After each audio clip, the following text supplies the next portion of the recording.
प्रायोजक है दगरू सेठ jewellers, GM road near radio station. Darbhanga के नीम पोखर के पास स्थित सत्यनारायण भगवान मंदिर परिसर में देव उठान एकादशी के दिन सत्यनारायण भगवान व्रत पूजा का किया गया आयोजन। मंगलवार की शाम 6:30 बजे दरभंगा के नीम पोखर के पास स्थित सत्यनारायण भगवान मंदिर परिसर में देव उत्थान एकादशी के दिन सत्यनारायण भगवान पूजन व्रत का आयोजन किया गया। इस पूजन कार्यक्रम में सैकड़ों की संख्या में महिलाएं एवं पुरुष ने भाग लिया। तो वहीं इस पूजन कार्यक्रम में संतोष ठाकुर, पप्पू यादव, पवन मंडल, नागेश ठाकुर, विनोद ठाकुर, अमरेश भारती, अमर शाह, गगन मंडल का सहयोग सराहनीय रहा। बता दें कि इस देव उत्थान एकादशी में भगवान को जगाने का काम किया जाता है। बता दें कि इस देव उत्थान एकादशी के बाद ही शुभ कार्य प्रारंभ हो जाते हैं। शादी विवाह हो, मुंडन हो या फिर कोई अन्य शुभ कार्य करना हो, जिसके बाद ही यह शुभ कार्य के लिए शुभ दिन माना जाता है। तो वहीं यह भी बता दें कि बीते 4 महीने से भगवान सोए हुए रहते हैं और इसी दिन भगवान को जगाने का काम भी किया जाता है।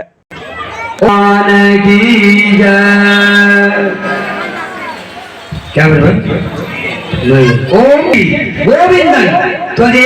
निद्रा जगपते त्वये ज्योतिर्मानं प्रति भूमिद्राम। भगवान विष्णु भगवान की जय।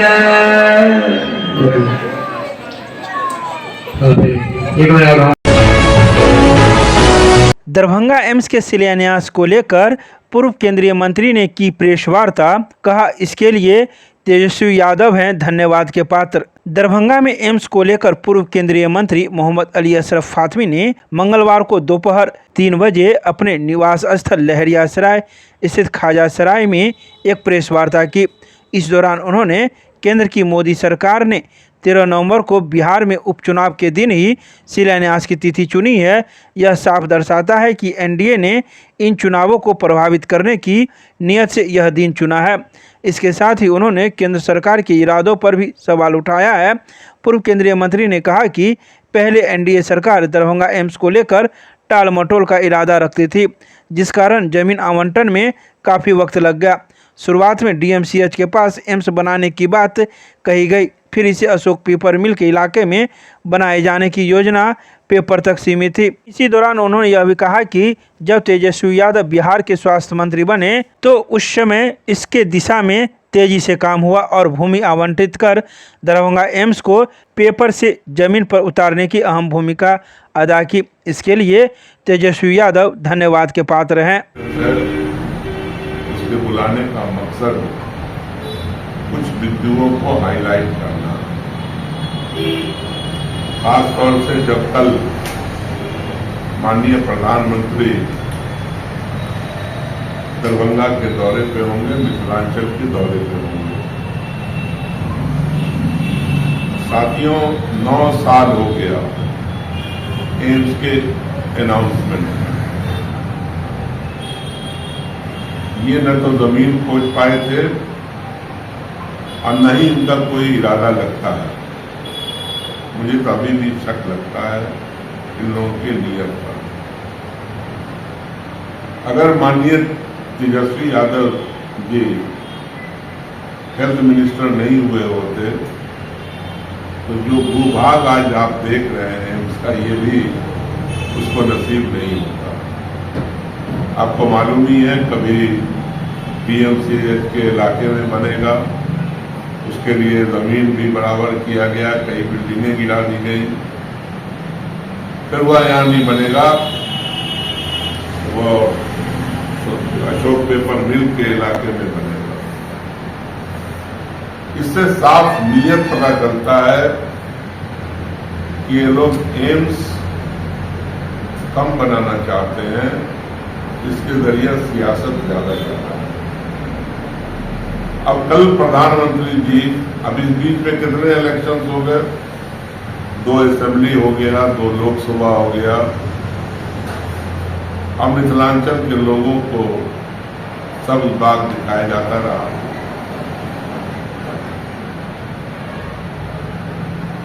आज एक दिन बचा हुआ उनके, कल फाउंडेशन करेंगे माननीय प्रधानमंत्री जी और माननीय मुख्यमंत्री। 13 तारीख क्यों सिलेक्ट किया गया फाउंडेशन का? इसलिए कि 13 तारीख को बिहार में 4 चुनाव होंगे, बाई इलेक्शन, और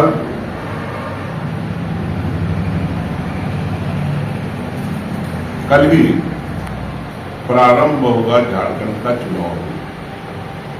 ये दिखाना चाहते हैं कि हमको बिहार झारखंड जैसे जो पिछड़ा हुआ राज्य है इसके लिए भी हमने हमदर्दी है, और यहाँ बैठ करके भाषण देंगे कि हम ये करने वाले हैं, वो करने वाले हैं। दरभंगा की जनता, मिथिलांचल की जनता शुक्रिया अदा करती है तेजस्वी यादव की, जिन्होंने ये जमीन दिला दिया और DMCH को 2500 बेड का नया जो अस्पताल के अंदर बिल्डिंग बननी है उसकी प्रोविजन भी उन्होंने अपने वक्त में कर दिया। दरभंगा के लहरियासराय में स्थित प्रेक्षागृह में जिला स्तरीय रवि कर्मशाला 1 दिवसीय प्रशिक्षण कार्यक्रम का किया गया आयोजन। कृषि प्रौद्योगिकी प्रबंध अभिकरण आत्मा दरभंगा की ओर से रवि महाअभियान 2024 का आयोजन मंगलवार को दरभंगा के लहरियासराय में स्थित प्रेक्षागृह में आयोजित की गई। इस कार्यक्रम में सैकड़ों की संख्या में संबंधित लोगों ने भाग लिया। बता दें कि यह कार्यक्रम मंगलवार को सुबह 11:30 बजे प्रारंभ हुआ, जिसमें आए अतिथियों ने संयुक्त रूप से दीप प्रज्वलित कर इस कार्यक्रम की शुरुआत की। तो वहीं इस जिला स्तरीय रवि कर्मशाला 1 दिवसीय प्रशिक्षण कार्यक्रम में अत्याधुनिक तरीके से किस तरह से खेती को और अधिक से अधिक उपजाया जाए, जिसको लेकर विस्तार पूर्वक जानकारी दी गई। आज हमारे यहाँ जिला स्तरीय रवि कर्मशाला सब प्रशिक्षण का आयोजन किया गया है।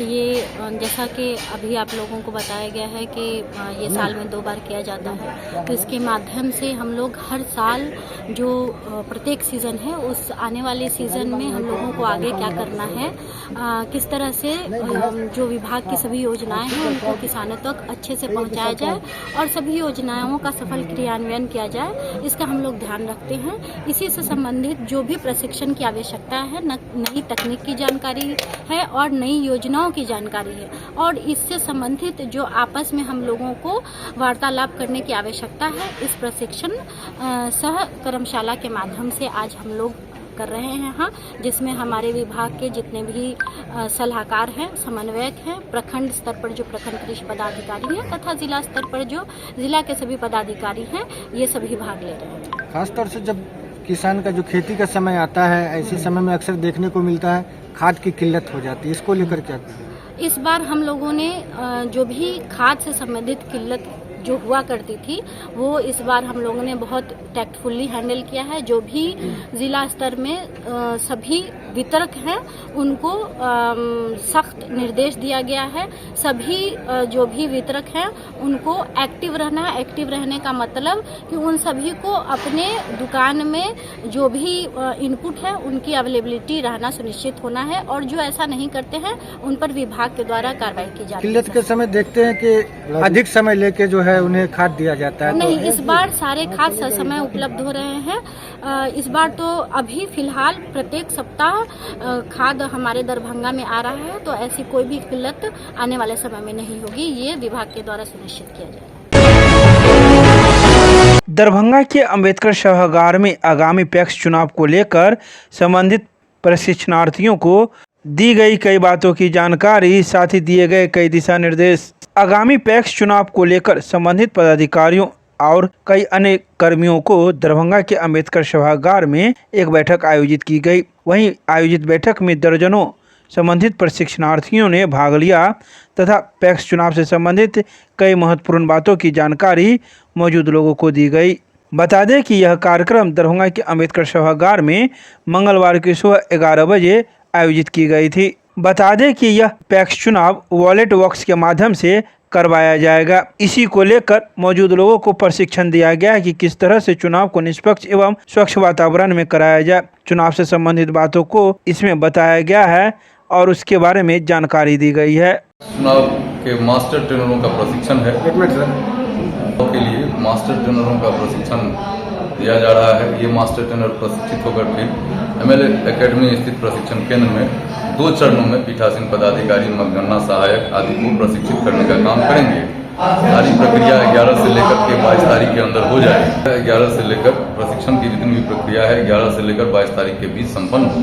उसके बाद संभावना है कि 5 चरणों में पैक्स का चुनाव कराया जाएगा। अभी जो ट्रेनिंग दिया जा रहा है कौन कौन लोगों के द्वारा दिया जा रहा है? अभी हमारे नोडल पदाधिकारी प्रशिक्षण कोषांग और मास्टर ट्रेनर्स, वरीय मास्टर ट्रेनर्स के द्वारा मास्टर ट्रेनर्स को प्रशिक्षण दिया जा रहा है। 1 दिवसीय प्रशिक्षण? जी, ये 1 दिवसीय प्रशिक्षण है और ये फिर मास्टर ट्रेनर्स 2 दिवसीय प्रशिक्षण प्रत्येक पदवार, हर पद के लिए 2 सत्र में प्रशिक्षण का आयोजन है।